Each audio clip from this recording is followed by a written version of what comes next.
we got to be blunt. We got to be real. We got to be honest. 4 losses in his last 5 fights, 3 of them by stoppage. Izzy's 35 years old, and all of these defeats, of course, are since 2022.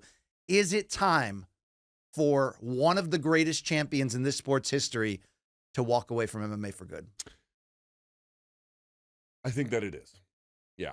I think that it is. We're not talking about downgrading your matchmaking. We're not talking about take a year off. We're saying this could be the end right here. So what I would say to that is a couple of things. You asked a question, is now a good time to close it? Now is a good time to close it. Whether or not he will remain something different, whether or not they agree is something different. Also, could you imagine a scenario where, to the point you just raised, they downgrade the matchmaking, he pulls some kind of Jim Miller-ish scenario? Yes, of course, you don't have to retire in that case. It's not a claim that he can never win fights again. I hope people understand that. But I really want folks to take a look. They note that he's lost 4 of his last 5, and then 3 of those via stoppage, 2 in a row via stoppage. But I really want to focus in on the last 3. He beats Poatan, which was, it appears to be the high watermark of his career. That's one of the best singular victories in terms of this. What was at stake? He had just been stopped before. Yep. But it may have been him pouring out the jug, though. I think it was him pouring out the jug. Because then he loses to Strickland. Granted, he was somewhat compromised for it, but it was pretty thorough. But here's the point I want to make. You lose a 5-round decision to Strickland in September of 2023. Then in August of 2024, you get stopped in the 4th round. And then here against Nassourdine Imavov, you get stopped via strikes in the 2nd round. One of the telltale signs that something is headed very much in the wrong direction, to the point where saying out loud, maybe I'm not saying intervention from teammates is needed, but rather a personal sense of what's actually happening, inventorying your circumstances, is when you're an elite fighter, and there is no other way to describe Izzy than an elite fighter, and you're losing consecutive bouts, that's not necessarily a big deal. Sure. But if you're 35, you've never lost 3 in a row before, and each time it is getting quicker, and each time it is getting worse, you are headed to a place where you are going to risk not merely losing, but severe beatings that could be in your way. The diminishing returns become dramatic at this point. This is where this train is headed. Yeah. So I'm not saying the next fight, no matter who it is, he's going to lose and he'll lose in the 1st round. It's really not that claim. But the claim is you have 3 fights dating back to September of 2023 that all speak to an inexorable decline, and also speak to the direction the subway train is moving. It is moving to a place, and this is what I want to avoid, BC. It is moving to a place where he is going to risk getting absolutely walloped in the process, affecting his quality of life, affecting, less to his legacy, but really personal damage to himself that is absolutely unnecessary, especially since he's now, at this point, no longer really in relevant conversations about getting back to a title place to meaningfully add to the legacy. And it's crazy because if he would have won this fight, you could have literally put him back in there against Poatan at light heavyweight for the title, and now we have the exact opposite conversation, and it is because of those 3 fights you mentioned. It was lifeless against Strickland. Maybe we wrote that off as how does he get up for that fight after he got up for the Poatan one, but to see the last 2 fights, DDP and this one, where he looks really good, he looks like the guy of old, and then when it's over, Luke, it's over like that. Remember, DDP was like that. It went from, he's on the ground, he's tapped out. Same thing here, 1 big shot.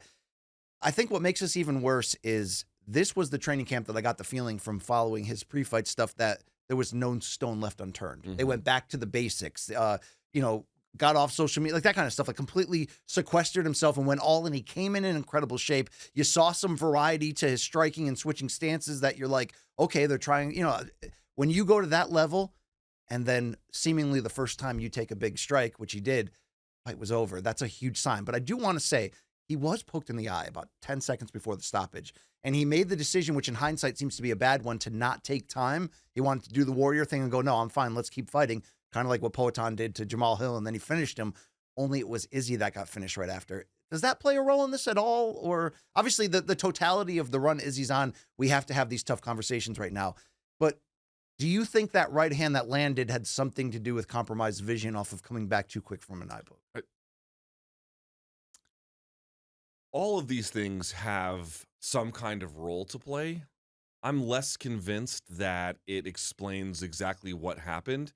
And also, if you're in the middle of a fight, and there is some video of Izzy saying he didn't want to let the guy take the break because he didn't want him to catch his wind. Fair enough. He wants to keep a high pace. And you saw that from the first round. He was coming out aggressive, which I thought was a good idea. If you stuck to that strategy and you elected to make that call in the middle of the fight, then you accept the consequences of it. Sure. So in a sense, I'm not saying it's irrelevant, but it's not the defining factor of how you understand this contest. Not to me. To me, this is a guy, BC, who, again, more than 100 pro fights, tons of damage already. He's slowing down, all natural things that happen at this stage of a career. But more to the point, we should actually have a bit of a moment to reflect on the kind of striking that he has. In later subsequent fights in his career, the Cannonier, the second Whitaker, the Vettori fight, a lot of his striking, again, early on, this is not the case. But in the latter portion of his championship run, he had the kind of striking to essentially diffuse bombs and manage rounds, less to get over on a guy. Good point. Good point. And as the fighters get younger, as he gets older, and they get better because they have better best practices and they understand things that the previous generation did not, you can't get by being older and managing rounds and then diffusing bombs. You actually have to lay bombs on these other guys. And that, of course, declines as you get older. Again, these are all natural things. It's not an insult. But he didn't evolve to a certain degree. He is the evolution. I mean, his takedown defense was nasty in this fight. This is what everyone gets wrong about Izzy. Izzy is the evolution. Izzy helped raise the level of striking, not merely in that division, but overall in the sport. But that's the problem. You made again, so I'm not saying you made everyone better in that, like, went one by one, but the sport got better by virtue of him and his team's participation in the way in which they focused on certain elements of striking that were heretofore not really all that incorporated. So the point I'm trying to make is, if everyone is now getting younger and they already know all of your trade secrets, and again, there's already a shit ton of tape on the guy, and the best you can hope for is managing and diffusing, these are not circumstances that are going to lead to consciousness through 25 minutes. And when you're seeing, like we said, these two big fights end as soon as he's in trouble, it's over. That's a huge sign. I didn't have any problem with the stoppage. I mean, he got lit up by those. I would like to ask Long Island Luke about that. Long Island Luke, here's my read on that stoppage. A little early, but I don't have a problem with it. I told BC when I first saw it in real time, I was kind of complaining. I thought it was early, but on replay, he was definitely out with those first two shots. It's just the timing in which they chose to stop it after that seemed a little weird. Well, but that left hand when he was down, that's enough. That's enough. So when he hit him with the right, that was bad. Yep. The left one was really bad because then he bellies out. He goes like that. And then you could see him trying to get to his base a little bit, and then he's getting bombed on, and that's when Goddard stopped it. But then as soon as Goddard stopped it, he like had his knees under him, you know? It was a bit of a weird thing, but I mean, this is MMA. What do you want me to say? It is. So look, it was a shocking result. It was shocking to see that. I happened to be driving to T-Mobile Arena, sitting behind Morrow and Brian Custer, who were watching on a feed that was 10 seconds ahead of mine. So I heard the reaction, and then I looked down on the phone and kind of waited for it to happen. It brought a lot of reaction. In fact, it fueled YouTube content for Izzy. I'm surprised he did this, but he sat down and rewatched it shortly afterwards, and here's the result of his reaction. Adesanya chopping the legs early in round two. Fine. You okay?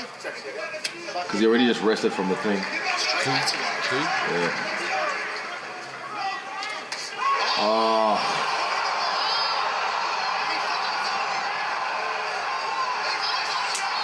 Fair game. Fair game. Fuck. I mean, that's all of our Niggas doing the reaction. fucking stripper splits. I do give Izzy credit for doing that, but there's not much more. There's not much else you can say right now. I mean, it is what it is of late, and that's his reaction. Fuck, like all that. But did you see Mighty Mouse? Mighty Mouse seemed to take this harder than everyone. I did not see this. Let's watch this reaction. Round two. Everybody kick. Oh! No! Fuck! Get up, Izzy! Get up, nigga! Fuck! Fuck! God damn it! Did he have money on Izzy? Or did he just love the guy? Fuck! God damn it!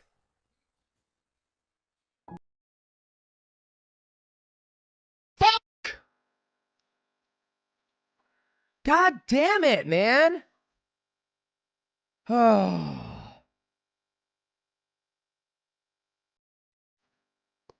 he drinking Fuck. rain? If he's smart, Massive respect for Izzy, man. To go over there and shake the hands, man. Shake the hand of the man who just knocked him out. Fuck, man. Now I got a fucking headache.